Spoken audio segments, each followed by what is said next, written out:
Halo teman-teman muda semuanya, apa kabar? Semoga sehat selalu ya. Selamat datang di YouTube channel saya Suharyanto Putra. Sebuah channel yang khusus berbagi untuk teman-teman tentang dunia karir.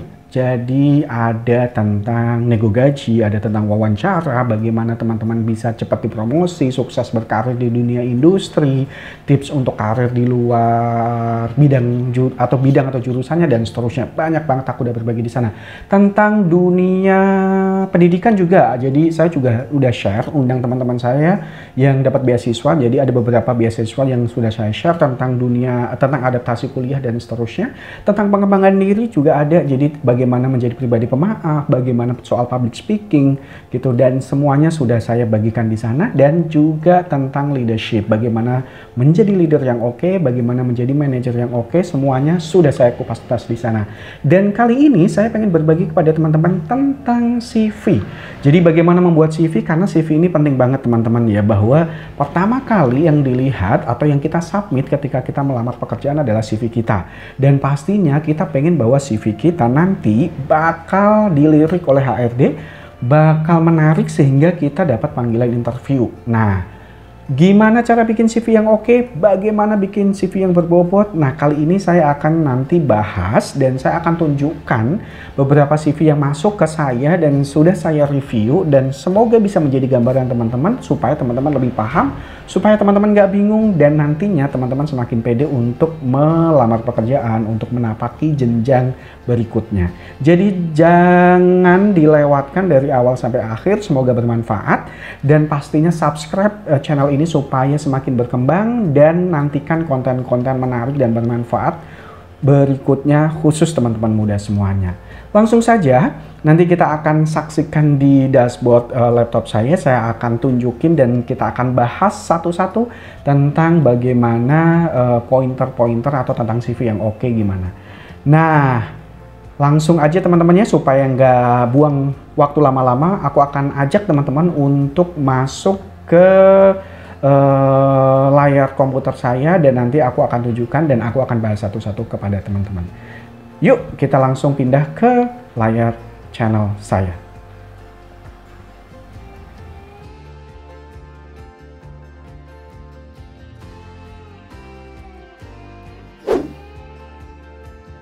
Oke teman-teman, udah masuk ke layar saya, dan ini adalah salah satu CV dari salah satu rekan saya juga, atau teman-teman saya juga, atau kemarin yang masuk ke saya. Dan ini salah satu dari fresh graduate gitu ya.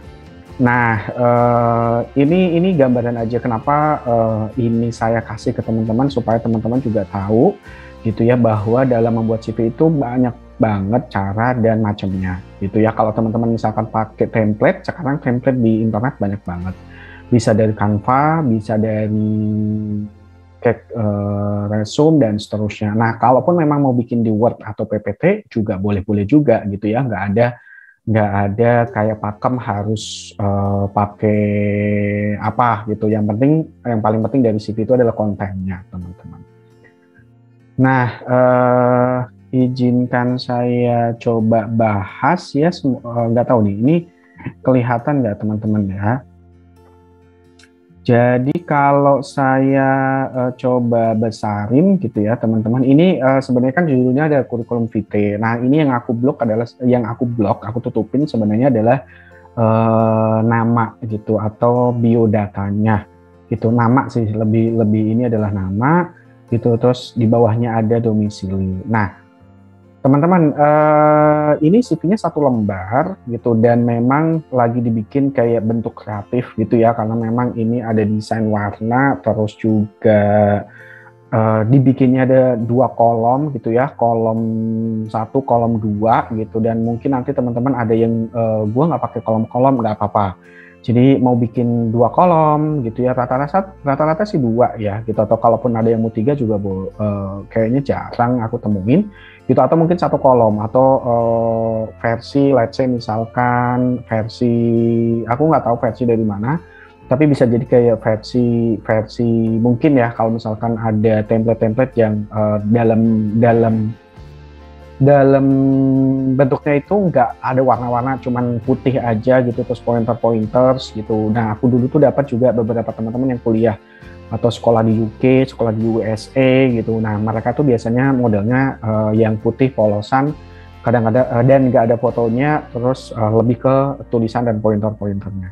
Nah, ini dibikin versi kreatif teman-teman, jadi ada warna-warnanya dan seterusnya. Nah, di atas teman-teman ini adalah biodata, tadi aku udah mention ya gitu, cuman karena nama doang jadi kayaknya kurang apa ya, kurang impactful. Jadi harusnya dibikin selain nama juga kayak ada headline gitu. Jadi misalkan karena ini lulusan hukum, jadi misalkan hukum tata negara ya, jadi headline-nya adalah let's say misalkan fresh graduate jurusan hukum, atau mungkin teman-teman lagi pengen untuk berkarir di dunia legal, teman-teman bisa nuliskan misalkan legal enthusiast gitu dan seterusnya. Jadi ya, perlu ada headline-nya supaya begitu langsung baca nama terus ini anak tuh sebenarnya anak hukum gitu, jadi langsung ketahuan gitu. Nah, terus di sini domisili. Nah, teman-teman kalau domisili sebenarnya nggak harus selengkap ini, tapi pun kalau misalkan lengkap sebenarnya nice to have aja. Jadi kalau misalkan teman-teman tulis misalkan Tangsel gitu ya, Ciputat Tangsel udah cukup, karena itu kayak memberikan referensi bahwa sekarang memang domisilinya dia ada di sini nih gitu. Jadi kalau misalkan ada pekerjaan-pekerjaan yang memang dekat domisili gitu, atau pekerjaan teman-teman apply itu di sekitaran itu, pasti bisa menjadi consideration-nya mereka gitu. Nah, di sini ada tempat tanggal lahir, perlu nggak sih gitu? Nggak perlu banget kalau di CV teman-teman, karena tempat tanggal, maksudnya kayak biodata kayak gini bakal nanti dibutuhkan ketika misalkan teman-teman sudah lulus gitu ya, teman-teman sudah lulus proses seleksinya, dan memang teman-teman harus ngumpulin kayak KTP, kayak KK, atau mungkin biodata yang lain, itu pasti akan ada di sana gitu, atau mungkin ada form yang harus diisi dan itu ada di sana. Kalau di CV nggak perlu gitu. Nah, alamat juga nggak perlu menurutku, jadi yang penting domisilinya aja gitu, alamat mereka nggak perlu di mana. Kalau misalkan teman-teman ready untuk ditempatkan di mana aja, mungkin teman-teman bisa state gitu ya, walaupun domisilinya di sini, tapi misalkan di tentang saya ini, tentang summary-nya teman-teman bisa kayak state bahwa teman-teman ready untuk kerja di mana aja, misalkan mau di Jawa atau luar Jawa atau di seluruh Indonesia. Let's say misalkan teman-teman willing untuk dapat challenge yang lokasi kerjanya itu di mana aja, teman-teman bisa mention supaya bisa akan menjadi selling point-nya teman-teman gitu. Karena memang ada beberapa kandidat yang nggak nyaman gitu ya ketika misalkan harus keluar Jawa atau keluar dari domisilinya atau kota-kota gitu ya, kota domisilinya gitu. Let's say misalkan ini kan Tangsel, mungkin dia akan prefer bekerja di daerah Jabodetabek misalkan. Terus ini ada nomor telepon. Nah, nomor telepon penting, email penting. Itu yang paling harus dipastikan emailnya harus aktif dan teman-teman reach out kapan aja dan mungkin bisa tahu kalau ada email masuk, ada invitation interview dan seterusnya. Terus nomor telepon juga wajib untuk bisa dihubungin. Jadi jangan sampai nomor teleponnya nggak aktif, nomor teleponnya udah ganti dicantumin di sini. Jadi kasihan ketika misalkan rekruternya pengen manggil, nanti teman-teman juga kesulitan. Nah, itu beberapa poin. Nah, tadi ada beberapa yang aku komen ya teman-teman ya. Nah, terus ini adalah foto ya teman-teman. Nah, foto ini kan sebenarnya kalau kita lihat mungkin dari pas foto, tapi dengan background merah. Sebisa mungkin teman-teman backgroundnya jangan merah, karena kalau merah teman-teman juga bakal ya kesannya mungkin merah juga nggak bagus gitu. Walaupun pas foto gitu, kalau bisa mungkin backgroundnya jangan merah, dan kalau mungkin nih kalau teman-teman bisa ngambil foto jangan pakai pas foto juga nggak apa-apa gitu. Jadi tapi disesuaikan dengan posisi yang teman-teman apply ya, karena mungkin ini legal, jadi karena legal itu sifatnya kayak berhubungan sama hukum gitu ya, tentang undang-undang, tentang tata negara dan seterusnya ya. Kalau misalkan mau pakai jas boleh, tapi mungkin dari sisi foto lebih nunjukin ekspresi dan antusiasme itu juga better gitu dibandingin kayak kaku gitu ya kayak pas foto. Nah, ini mungkin cocok ketika misalkan di dokumen-dokumen negara gitu ya, kayak KTP, kayak misalkan dokumen-dokumen ijazah dan seterusnya. Tapi kalau di CV teman-teman bisa kayak nunjukin antusias, agak senyum gitu, dan kalau memang harus retake foto lagi, silahkan retake lagi. Nah, ini tentang saya gitu ya. Nah, tentang summary ini teman-teman wajib menurut saya gitu. Jadi teman-teman silahkan tuliskan tentang summary-nya teman-teman. Kalau misalkan teman yang paling paling penting di summary adalah tentang siapa itu teman-teman. Jadi siapa teman-teman, let's say misalkan teman-teman tuh fresh graduate lulusan jurusan ini dari kampus mana, let's say misalkan IPK-nya berapa, terus tentang kepribadiannya teman-teman boleh, tentang kompetensi yang pengen teman-teman highlight, teman-teman tawarkan kepada si siapa namanya perusahaan atau organisasi yang teman-teman apply gitu. Terus apa ya, kontribusi apa yang teman-teman akan berikan. Nah, itu nanti teman-teman bisa tuangkan dalam sebuah kata-kata. Kalau kita lihat di sini, pointernya misalkan saya ada lulusan hukum tata negara dari UIN ini oke, gitu ya. Saya teliti, tegas, mempunyai jiwa kepemimpinan, serta aktif berorganisasi gitu ya. Mencintai isu hukum dan mempunyai keilmuan yang mumpuni di bidang tata negara bla bla bla. Terus saya menambah wawasan dengan ikut seminar, saya bisa berkontribusi dalam pekerjaan saya ini. Nah, so far sih udah cukup ya. Maksudnya ada beberapa poin-poin yang aku tadi sebutkan tuh udah masuk gitu. Jadi kalau misalkan teman-teman misalkan pengen menegaskan tadi ya, kayak misalkan oh saya tuh ready ditempatkan di mana aja, saya itu prefer atau mungkin sangat tertarik di bidang A, B, C, D gitu, boleh banget gitu. Misalkan saya lulusan ini tapi saya ketika bekerja saya tertarik di bidang A, B, C, D gitu. Nah, ini tadi kan dia memang punya kalian di hukum perdata, hukum negara, hukum pidana, hukum perusahaan, hukum administrasi negara. Nah, pointer-pointer ini mungkin bisa dijual gitu ya kepada si recruiter. Nah, terus riwayat pendidikan teman-teman nggak perlu semuanya menurutku. Jadi di sini cuman tulis pendidikan terakhir aja, kayak misalkan S1 teman-teman dari UIN gitu ya, terus lulus predikat cum laude dengan IPK. Maksudnya ada beberapa capaian-capaian ketika kuliah, mungkin teman-teman bisa bikin pointernya gitu, tapi kayak MTS, MA nggak perlu, karena dengan teman-teman udah lulus S1, mereka yakin bahwa teman-teman udah melalui tahap itu gitu, udah melalui tahap pendidikan sebelumnya. Nah, ini kayaknya pointernya nanti bisa ditambahin supaya makin menjual. Terus riwayat organisasi. Nah, ini kan kalau teman-teman lihat ditulis 2018, maksudnya pointer di sini, di sini, di sini. Nah, ini kurangnya adalah kurang menjelaskan sebenarnya di HMPS ini tuh ngapain, jadi apa, achievementnya apa gitu ya. Terus jadi pengurus DEMA IWIN ini jadi apa, prestasinya apa, dan seterusnya.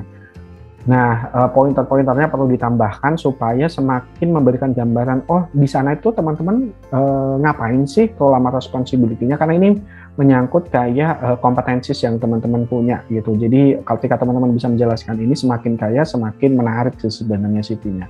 Jangan terpaku pada CV itu harus satu lembar gitu ya. Kalau satu lembar memang oke, tapi informasinya harus padat gitu ya. Maksudnya bukan padat, maksudnya informasinya itu harus sesuai dan bisa menggambarkan dari teman-teman. Kalau cuma hanya oh saya di sini, di sini, di sini, ya oke gitu. Tapi lo ngapain gitu? Karena memang itu yang minta atau recruiter butuhkan gitu. Informasi-informasi itu yang recruiter butuhkan. Walaupun nantinya bisa digali lagi ketika misalkan interview. Nah, terus riwayat magang ini jadi staff legal di DPR RI. Tapi misalkan ini ada pointernya oke. Apakah pointernya ini menggambarkan menghimpun aspirasi terkait dengan rancangan undang-undang yang dibahas, mereview undang-undang, memberikan pertimbangan hukum terkait dengan rancangan undang-undang yang dibahas. Nah, ini kurangnya adalah teman-teman perlu menuliskan dalam bentuk kalau bisa ada dampak itu lebih bagus. Jadi bedakan ya bahwa oke, sebagai staff legal tuh teman-teman tugas dan kewajibannya apa. Tapi kalau misalkan ada capaiannya, teman-teman bisa tulis capaian itu dalam bentuk dampak. Saya misalkan kalau aku lihat ini, undang-undang yang dibahas itu nggak clear gitu. Kalau misalkan teman-teman perlu mention rancangan undang-undang apa sih yang dibahas waktu itu gitu ya, selama teman-teman magang gitu, A, B, dalam kurung misalkan A, B, C, D gitu. Nah, mereview undang-undang apa gitu, teman-teman perlu tulis. Terus misalkan ada capaian, teman-teman bisa tuliskan. Misalkan capaiannya adalah dalam waktu 1 minggu saya dan tim gitu ya, saya dan tim itu 3 orang berhasil mereview 3 undang-undang, yaitu undang-undang A, B, C gitu ya, dalam melebihi target yang diberikan gitu. Misalkan targetnya 2 minggu, teman-teman udah selesai 1 minggu. Nah, itu menunjukkan bahwa teman-teman itu ada sesuatu yang bisa dibanggakan lah gitu, bahwa targetnya 2 minggu tapi teman-teman kelar dalam waktu 1 minggu, dan itu yang teman-teman review banyak gitu ya. Nah, itu kayak dampak yang diberikan. Jadi bisa teman-teman masukin dari sisi quantity, dari sisi waktu, dari sisi biaya, dari sisi kualitasnya juga.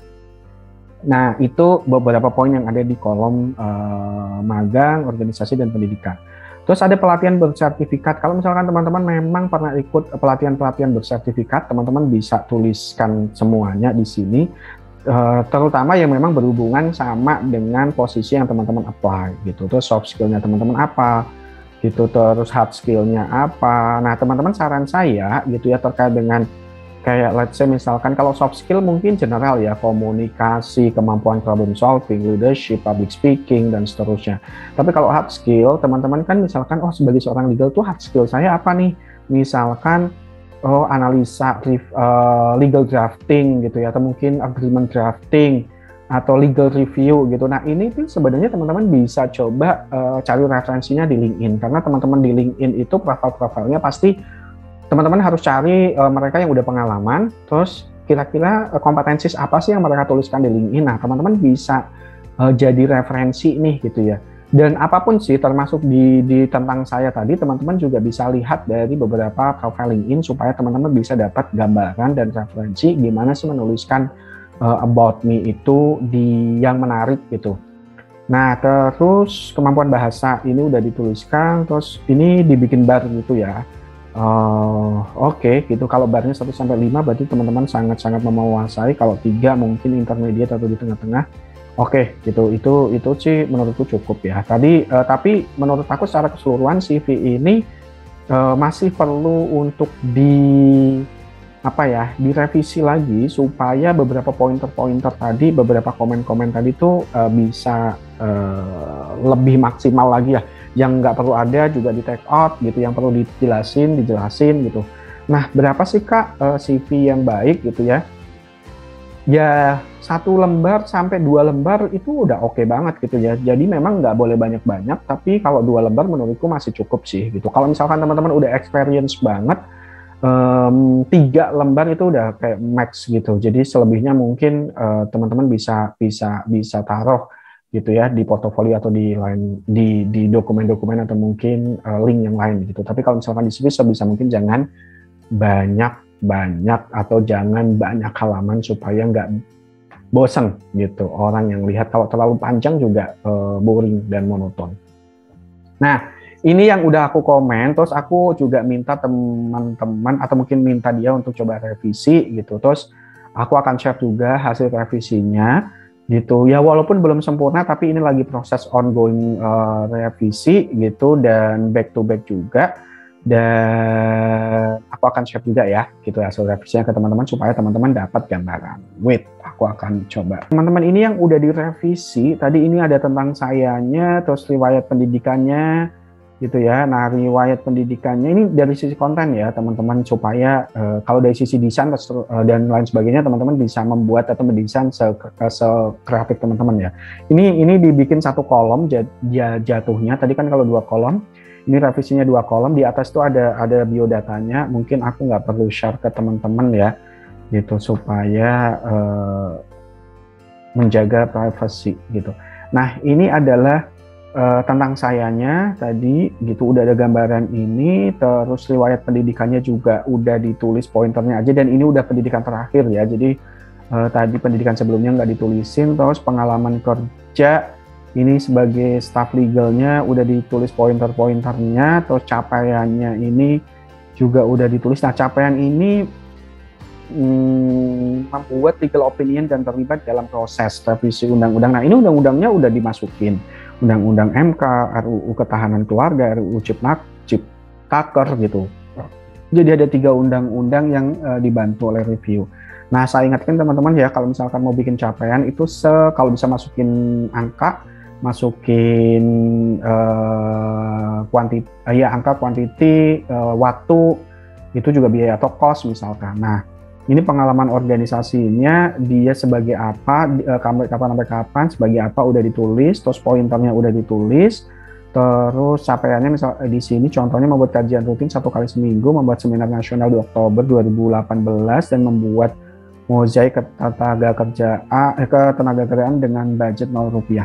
Nah, ini mungkin perlu diperjelas lagi ya nanti ya, gitu. Membuat seminar nasional ini, berapa peserta sih yang hadir di seminar ini, berapa banyak panitianya, budgetnya berapa, di persiapannya berapa lama. Nah, itu mungkin bisa kayak dirangkum bahwa itu menjadi kayak sebuah kebanggaan ya, karena misalkan bikin seminar nasional itu kan luar biasa gitu ya, gede-gedean gitu, dan itu kayaknya perlu dijual gitu. Nah, ini nanti perlu dimasukin sih itu menurutku gitu. Terus yang lain sih sebenarnya secara pointer konten mirip-mirip, maksudnya ada organisasinya, posisinya apa, pointernya apa, capaiannya apa. Cuma nanti aku akan minta capaiannya juga perlu direvisi lagi supaya lebih masukin angka juga di sana, supaya makin menjual. Nah, kurang lebih ini hasil revisinya teman-teman. Jadi tadi kan cuma di sini, di sini, di sini gitu, tanpa menjelaskan dia posisinya apa, apa yang dia lakukan, capaiannya apa. Nah, ini menjadi 2 halaman dan bisa kayak membuat lebih berisi gitu ya CV-nya dibandingin yang tadi gitu. Oke, teman-teman, ini adalah CV yang masuk juga kemarin, saya review juga, dan ini adalah contoh CV yang representatif ya menurut saya untuk mahasiswa atau mungkin teman-teman yang di semester akhir.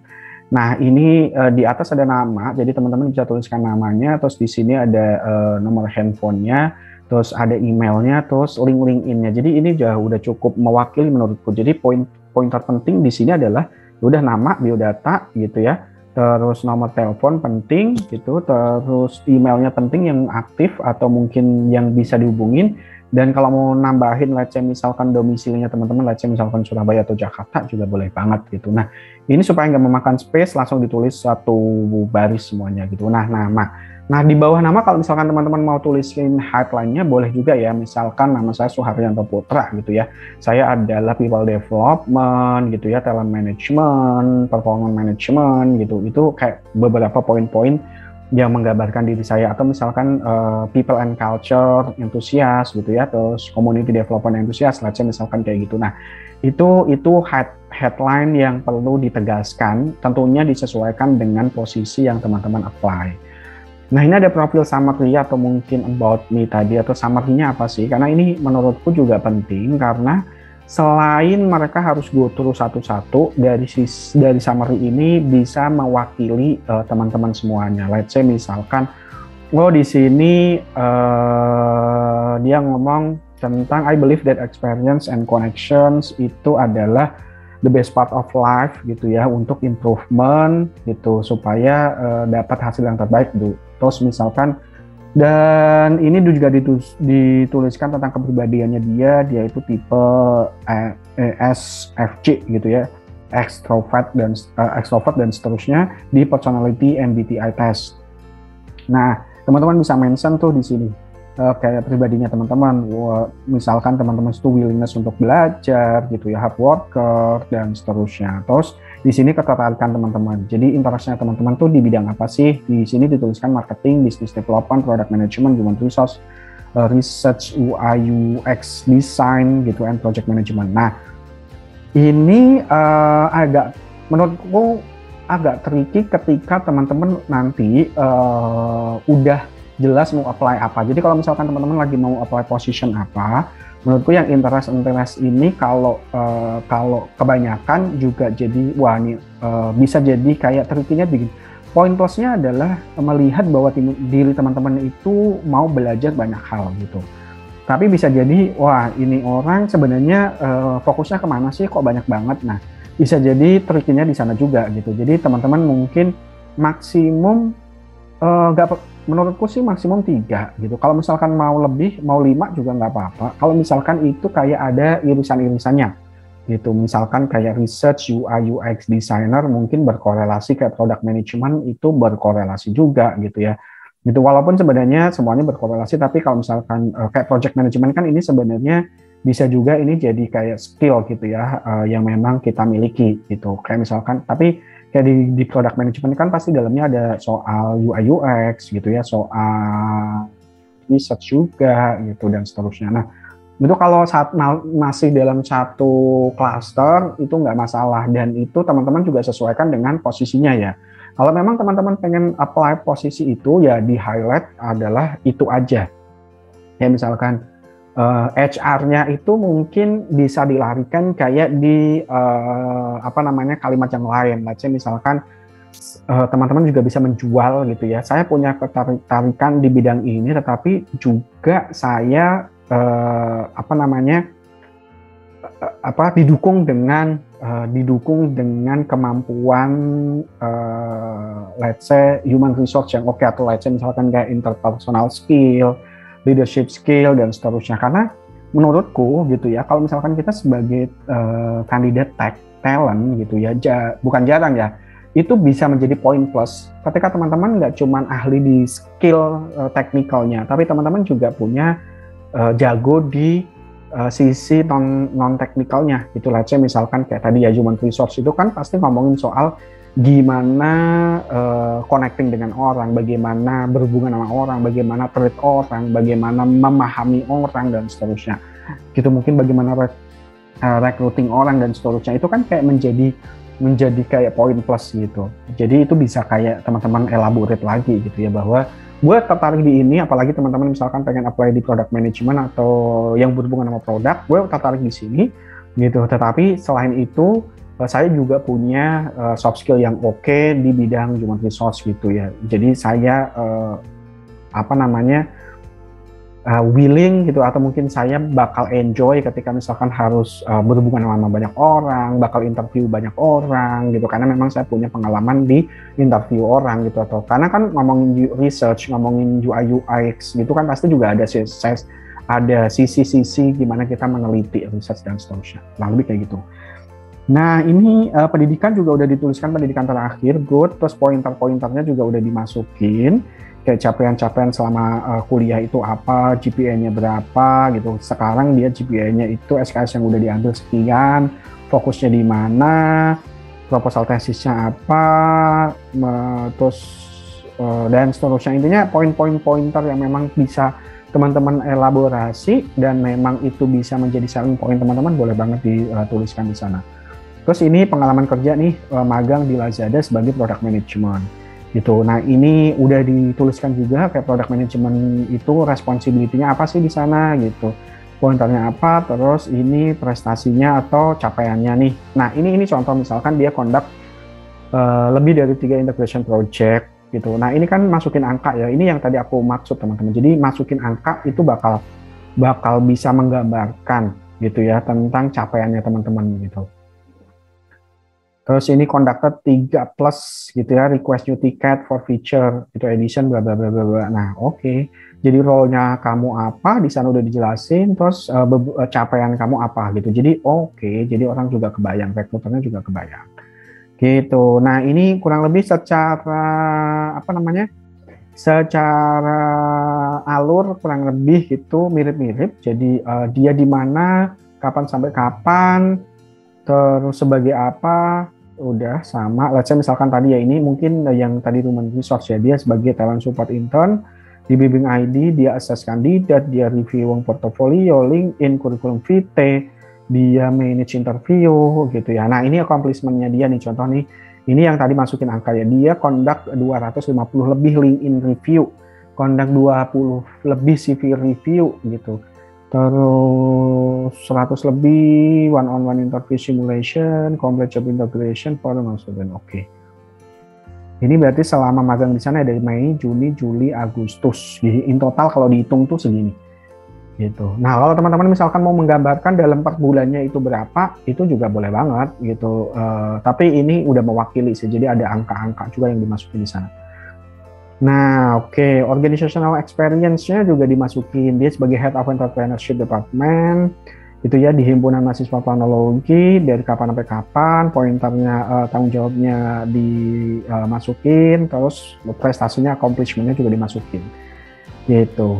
Nah, ini ada poin misalkan reaching itu 200% of KPI target, jadi melebihi atau lebih dari yang ditargetkan. Nah, ini juga menarik sih. Gitu. Nah, oke. Terus apa lagi di sini? award and oke, ada award nih gitu ya. Misalkan teman-teman dapat beasiswa apa gitu ya. Teman-teman bisa masukin, misalkan ikutan pertukaran pelajar apa gitu. Nah, itu bisa ditambahin kalau misalkan teman-teman sebagai mahasiswa. Terus ada case skill-nya nih, kompetensinya ini juga teman-teman bisa masukin ya, apalagi berhubungan sama posisi yang teman-teman apply. Oke, kurang lebih ini contoh CV yang menurutku representatif gitu, yang bisa teman-teman bisa jadiin contoh gitu ya, atau acuan supaya teman-teman bisa apa ya, bisa menjual lewat CV, karena at the end gitu ya, first itu adalah dari CV-nya teman-teman gitu. Nah, pertanyaannya ini kan gak ada foto, menurutku nggak apa-apa ya, foto itu nggak wajib gitu, karena memang ini versinya kayak nama aja. Toh juga nanti teman-teman juga bakal dihubungin via WhatsApp, dihubungin via LinkedIn, LinkedIn mungkin jarang ya, mungkin WhatsApp atau email dan seterusnya, dan nanti juga ada interview juga, toh juga akan ketemu teman-teman juga ya, dan mereka juga bisa lihat teman-teman gitu. Karena di sini bukan menjadi model. Kalau model mungkin harus nampilin fotonya, tapi kalau misalkan teman-teman as a profesional gitu ya, di luar modeling, di luar teman-teman di luar itu mungkin nggak perlu foto.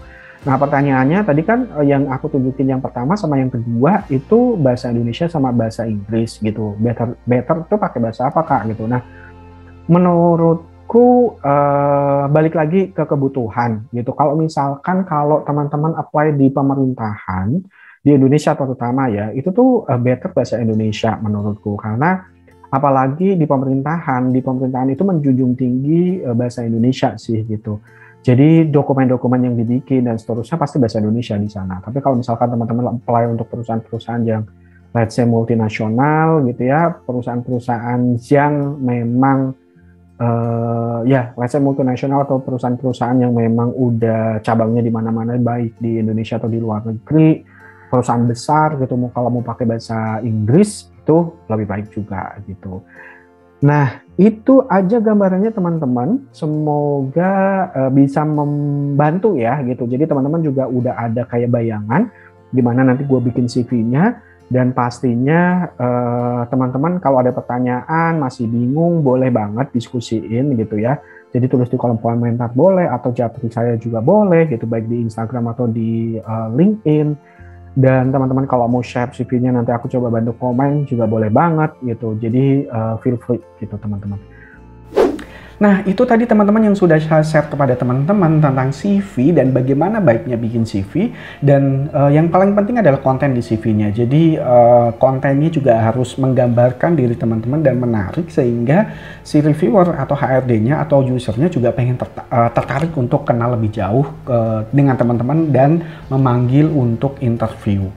Nah, teman-teman, satu hal yang penting juga yang perlu teman-teman ketahui bahwa CV ini adalah salah satu hal yang harus otentik gitu ya.